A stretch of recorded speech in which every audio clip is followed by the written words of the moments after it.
You are listening to a Sustainable World Radio podcast. Sustainable World Radio brings you in-depth interviews, news, and commentary about exciting, creative, and innovative ways of living.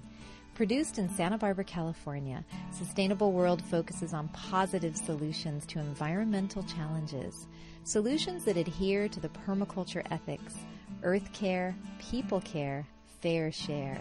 Are you interested in learning more about permaculture projects around the globe, how to plant a food forest, restorative design, or ethnobotany? Then stay tuned to Sustainable World Radio. I'm Jill Cloutier.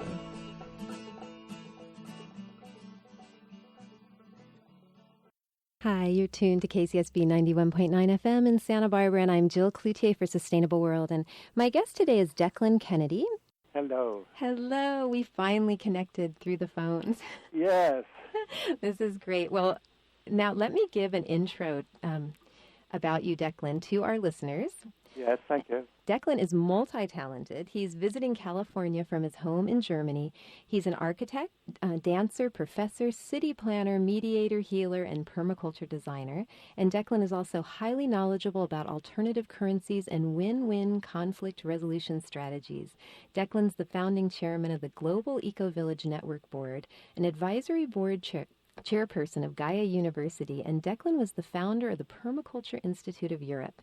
And Declan, I've also heard through the permaculture grapevine that you're a great dancer, and that I love dancing. Yeah. Yes, and that you led some amazing dances at the permaculture gathering in Croatia. Yes, that's right. Yeah, it's been quite a life of dancing because I started when I was 5 in Dublin, Ireland. I've been emailing you on and off for a few months now, and the picture you sent from your birthday party, you were so exuberant and so full of life. So it's an honor to have you on the show. You're so talented and just a wonderful person.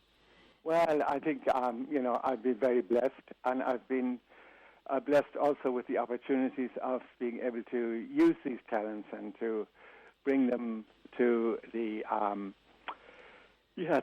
task of cleaning up our world and actually changing the world, because we just need to do that. We've got so many problems in the world.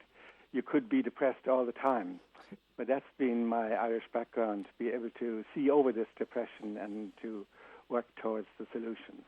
I was reading your website, and one of the things written on your website is, this is a quote, and it says, "It's 5 minutes to 12 for the earth and for the environment." Some people say it's 5 minutes to 12 for the earth and for the environment. I say the situation on earth is already tipped over. It's already 5 minutes after 12. But the good thing about 12 midnight is it is the beginning of a new day, so let's start afresh. Now, Declan, does your Irish background, but also what do you do to maintain optimism in the face of these trying environmental times? So one of the main things I do is I live for the last 21 years in an intentional community in an eco-village in northern Germany with my German wife. And it's a real support, because you've got these people, all different types of people, all different professions, etc., right down to simple daily workers, and they give you the support. They, if I ever get depressed, all I have to do is go in front of the hall door, and I meet these people who are ready to build me up. We dance every morning, which also means that we connect with each other with the body, you could say, every morning. And it's only half an hour, but it's still enough to ground us. And this is the main thing: try and keep grounded. Mm. And how do you see, is life in an eco-village? It sounds to me, I know there's a lot of work and there's a lot of processing, but it sounds like you would really have that sense of support and community there. Yeah, it's terrific, because the thing is, it doesn't mean that everyone's doing what I'm doing, or it doesn't mean everybody actually understands what I'm doing, but the fact that they get bits and pieces all the way along in our monthly and weekly meetings, then they realize, okay, this is something worthwhile. And when they see, a month ago I had a sore toe, and here they were helping me and taking over things that they knew I had to do in the next town, and so you're not hanging. You're immediately supported when something hits you.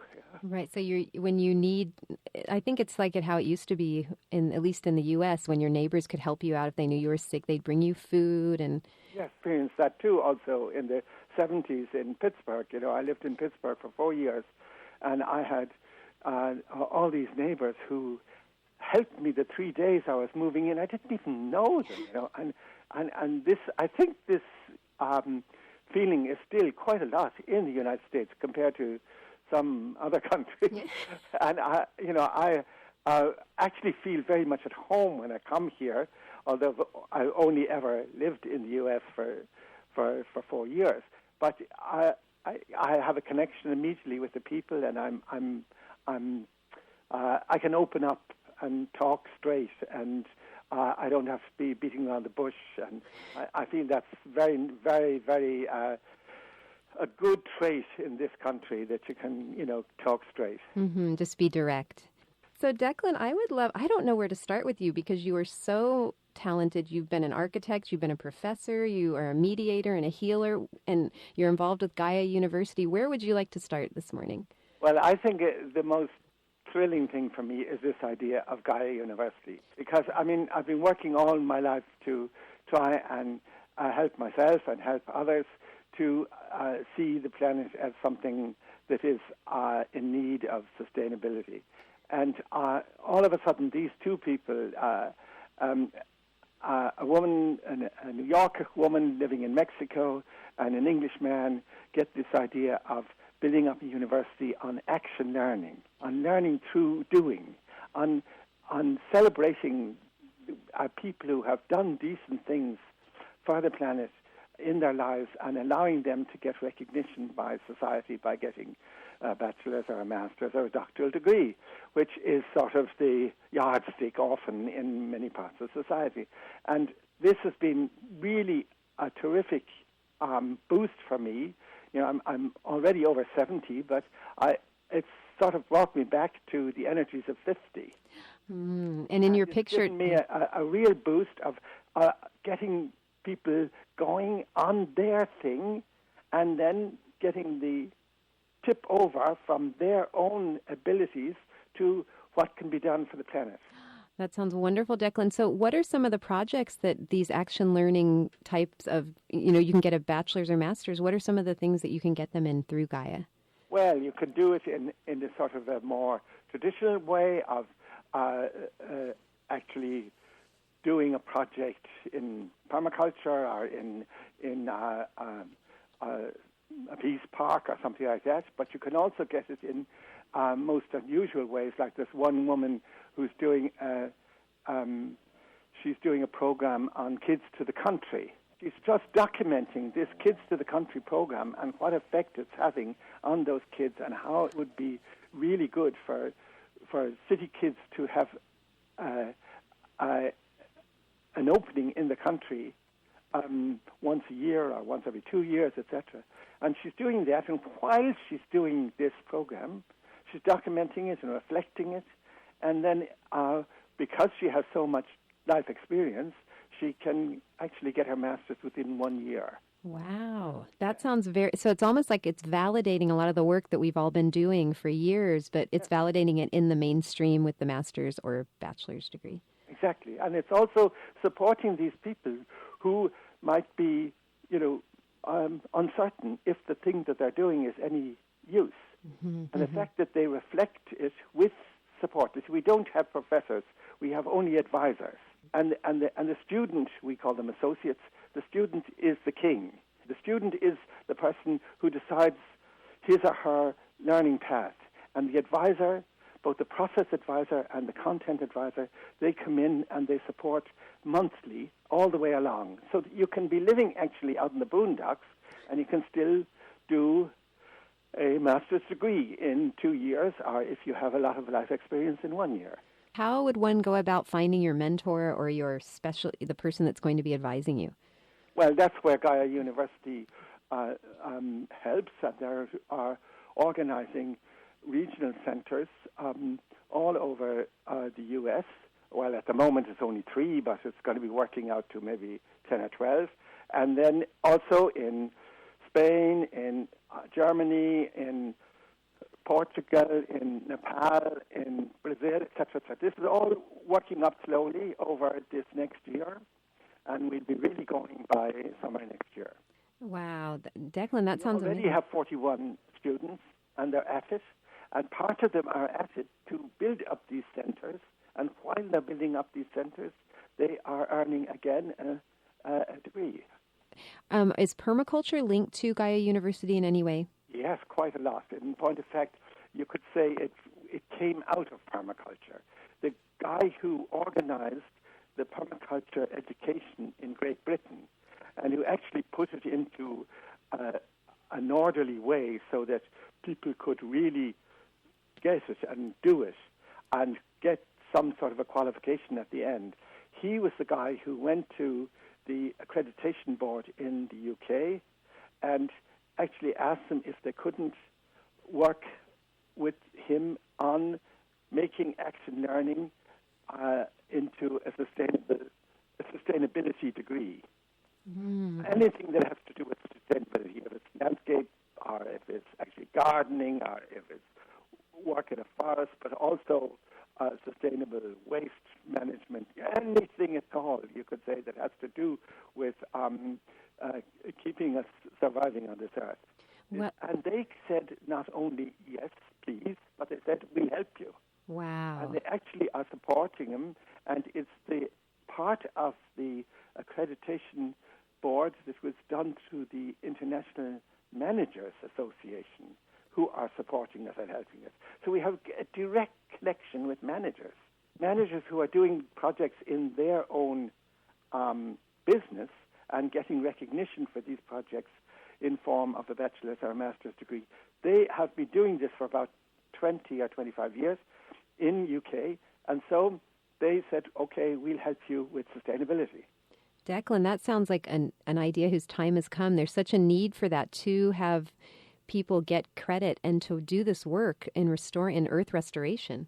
Yes, and right here in Santa Barbara, there's a group, the Permaculture Credit Union, and they are actually supporting some of the students with either interest-free or very cheap loans so that they can get through their years either of the bachelor or master's degree. How do I sign up, Declan? Well, the best way is just go into the internet with www.Gaia, spelled Gaia, university in one word, .org. O-R-G. That sounds like such a great idea, and that you don't have to, you could do it from if you're living in the country and actually doing the work. Yes. And you can also be in downtown Los Angeles, like I was the other day in the Eco Village, and you can be doing something in the Eco Village, maybe just a cleanup job, and you can be seeing how this is having an effect on the people who are living around, and you can just document this. I mean, it's not as easy as I'm maybe saying it now, and there are sort of little hurdles along the way during the 2 years to a master's degree, but they are all supported by this content advisor, but also, and that's the new thing in Gaia University, they call it a set advisor, a process advisor, how you're getting along. So they ask the same questions every month, trying to see how far you're getting, and this is documented as part of your degree as well. Well, any master's degree, hopefully you would have to put some work into it. Oh, yes. I mean, we're not saying you're getting for nothing, you know. And it does also cost something. I mean, because Gaia University is a small, you could say, a small business or an entrepreneur type of model, you know.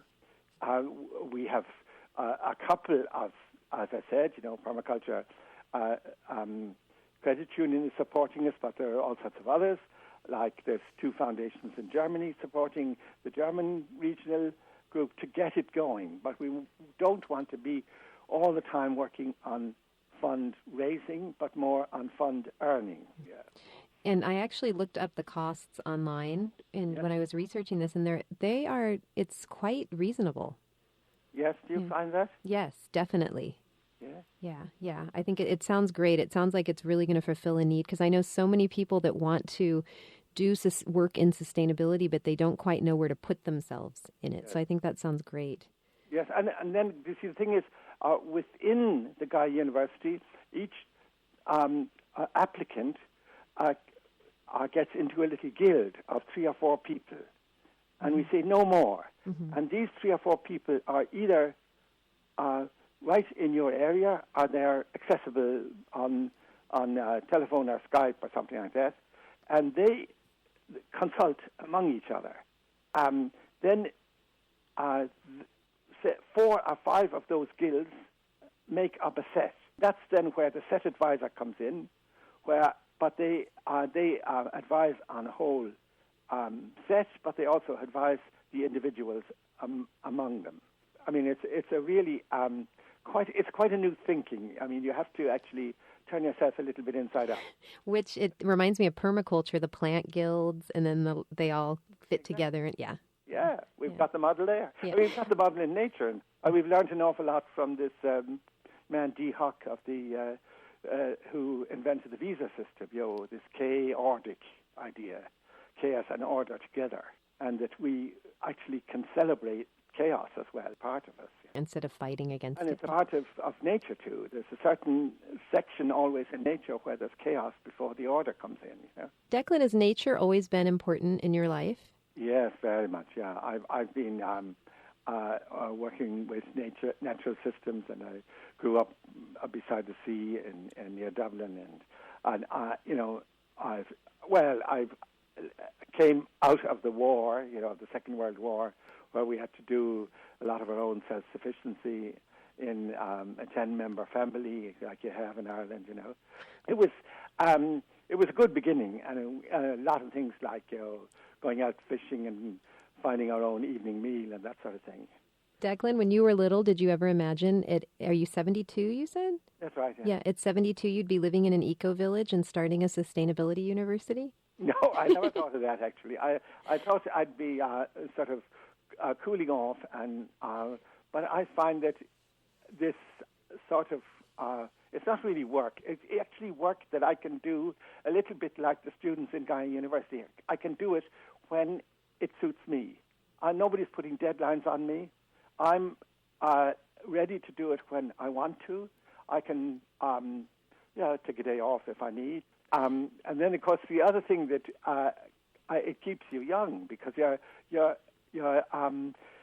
communicating with all these people from all different ages. The youngest student or associate that I have and that I work with is 23, and they range up to 59. And this woman of 59 is just an absolute gem. I mean, what she's done in her life, what she's managed to do. I was telling you this idea of kids to the country. She has worked so hard on that, and she's such a positive thinker, and she's quite clear of all the problems in the world, but she says, let's get at it. Yeah? It was a great thing to meet her, and I had another affiliation because she's of Irish background, so. Declan, on your website, I noticed that it says you're a mediator, yes. And you also talk about nature mediation. Can you describe what that means? Well, we talk about environmental. It's a little different. Nature mediation for me is actually, learning to listen to nature, learning to, you can even listen to plants. You can even see what their needs are. A lot of things behind mediation is finding the needs and the feelings of the person who's having the problem or the row. And if you can go at nature in a way that you're, even in your own garden, instead of annihilating a tree that has a bug, you go and see what is the tree needing, what's missing in your small biotope around this tree. What can you do in the way of maybe companion planting, or maybe just doing a little bit of soil improvement or something like that to help this tree? Sometimes the tree needs a bit of music, You should just take the stereo out into the garden and play a bit of Mozart. something I had. It's also the crazy ideas that really do help. I mean, I have greenhouses all the way around my house at home, and I have the doors open and the stereo going, and it helps my strawberry guavas and my avocados, etc., in northern Germany. There are ways, many more ways that we know of, and we can go for these. But it's mainly go and listen to nature. I mean, my brother always says you can listen to a stream. Every part of the stream has a different tone and a different melody. This is the way it goes along. Yes, so it really fits into observation and observing and being still. Yes. And opening. Exactly. And that's a part of permaculture, too. We always say, don't jump in, no blind actionism. Try and sit back and listen to and see what's happening, observe, and then out of the observation comes the first inkling to what you can design, and then design is in a very easy way, very, complementary way. Yeah, that fits into your life. And that fits into the life, the plant or the animal or whatever you're working with. So you mediate between the human and the natural entity. Interesting. Yeah. Seems like on your website you talk a lot about inner work as well as the outer work, like the outer sustainability work, but also the inner work is being important. Would you like to elaborate a bit on that? Yes, definitely. I think it's very important to work on your inner self, and in point of fact, it's absolutely no use saving the world if you don't save yourself and save your own inner being. Some people call it a soul, some people call it the higher self, some people call it my connection to God, or, actually my name Declan means full of God, from the Gaelic, and it's a hard thing to live up with sometimes. But I do a lot of inner work, and I've been forced to in my life, actually, because of different sicknesses that I had and that I got over. And that's what has happened, actually. That I've been shown that I need to be helping other people to heal themselves and helping landscapes to heal themselves. And as long as I do that, I'm in good health. So it's a sort of a two-way process. But it definitely means that you have to realize that there's something bigger in you than you yourself. You are part of the whole and you're part of the one. And it's so I'm not I don't belong to a religion anymore, but I'm a very, you could say, religious, spiritual person, and I take my time out for that. I even have my computer organized so that it tells me very easily, when the hour is there, and then I just take a minute or two just to think of what I'm doing, think of what am I in line with the one, am I in line with the universe.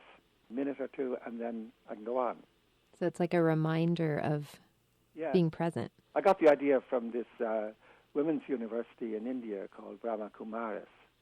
They do that in all their buildings. There's a little gong that goes, and then everyone just stops for a minute or two. And it's just amazing how collected you get and how actually you become more efficient. Yeah, it's true. It sounds ridiculous, that by doing a little bit of inner work every hour, that you will be more efficient, but that's the way it is. Yeah. It's true. I know there's a story about a man that goes to his guru and he says, I don't have time for meditation. You wouldn't believe my life. It's horrible. I can't do the 15 minutes you told me. It's terrible. It's terrible. I'm too busy. And he listed all the reasons why he was so busy.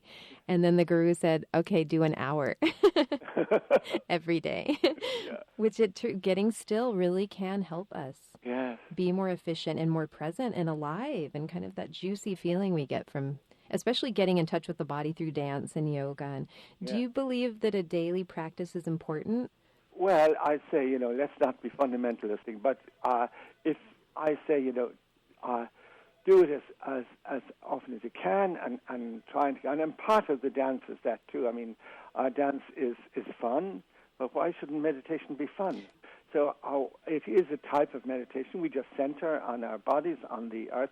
We're usually dancing outside. Only when it's lashing rain we not do it. And even in the snow, we go outside and dance. And it's connecting you up with Mother Earth, and you're in the air, and you have the sound of the music, and then you have the company. You know, in the Celtic tradition, there are 5 elements, and the 5th element is community. So the dance is the community. Oh, that's lovely. So you have the air, the water, the earth, and the fire, and then you have the community. Declan, do you feel that, do you see signs of people coming together and changing and wanting community more, like worldwide? Oh, definitely. There's just been a study done by a completely separate institute in Frankfurt am Main in Germany, and they interviewed 1 million people, and 240,000 wanted to live in community, urge for it. And everywhere I see it happening, okay, people aren't always immediately ready to make that decision, jump into a community. People are afraid that they're going to lose their individuality. It's exactly the opposite. You get support for your individuality in community. Okay, there are certain communities that are a bit more strict, and usually these are the ones that have a guru in front of them. Well, our community is completely open. It just has 3 words, and that's peace, creativity, and tolerance.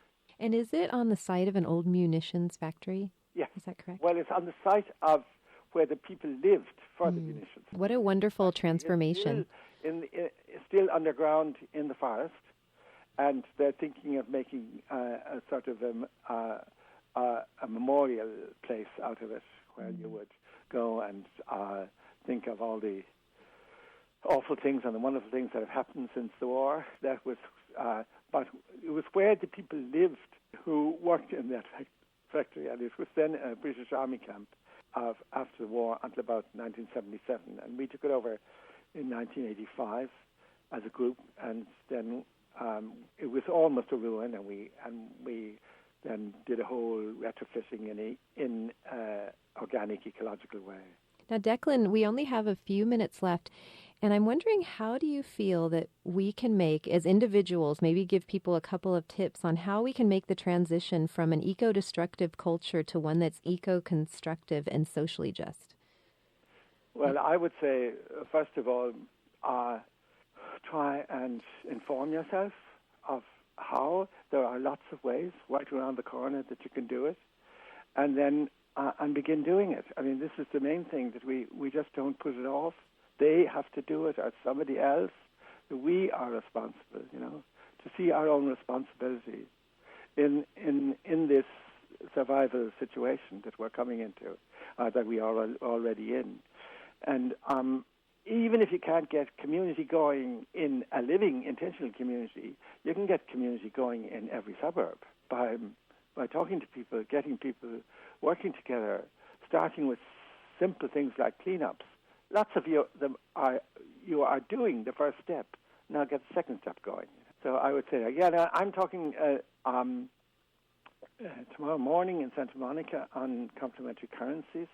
That's an idea that's already working in 17 projects in Germany of a currency for a region to help the region to survive. And then I'm doing a workshop in Santa Barbara beginning tomorrow night with more or less a lecture on urban eco-villages, and then we go into eco-village design on Sunday, the whole day, and it's a participatory type of thing with a bit of fun and games as well as hard facts. And so I've done this type of workshop a couple of times, or quite a lot, over the years, and we usually get to the point where exactly what you're asking is what comes out of it. People realize, that they only have to do a tiny little more, and they're already in on some sort of a line that's supporting and that's going in the right direction. And if we all got going with just a little contribution every day, we could do a hell of a lot. Yes, thank you. Declan, thank you so much. And could you just give your contact information in case listeners would like to contact you or read more about your work? Well, the best thing is just simply my name, www.declan, DECLAN, .de is for Germany, you know. So no, not .com, .de. .de, exactly. Okay. And then you get onto and it's in English and in German. There's a couple of other languages on it too, but you don't get worried when you get the German first. Just go on. There's a Union Jack there, and you just click it, and then you get all the stuff in English. Thank you so much, Declan. It's been a joy. It's been wonderful to interview you, and I would love to do a longer interview sometime in the future. Well, Jill, thank you, too, for giving me this possibility to talk to so many people, and I hope it'll support you in your work and all the wonderful things that are happening here in California. Oh, thank you so much, Declan. Have a wonderful workshop tomorrow. Okay. Thank you. Thanks. Bye-bye. You've been listening to a Sustainable World Radio podcast. For more information or to hear our other podcasts or interviews, visit www.sustainableworldradio.com. Sustainable World Radio is produced by Jill Cloutier. Music by Dana Lyons. Thanks for listening.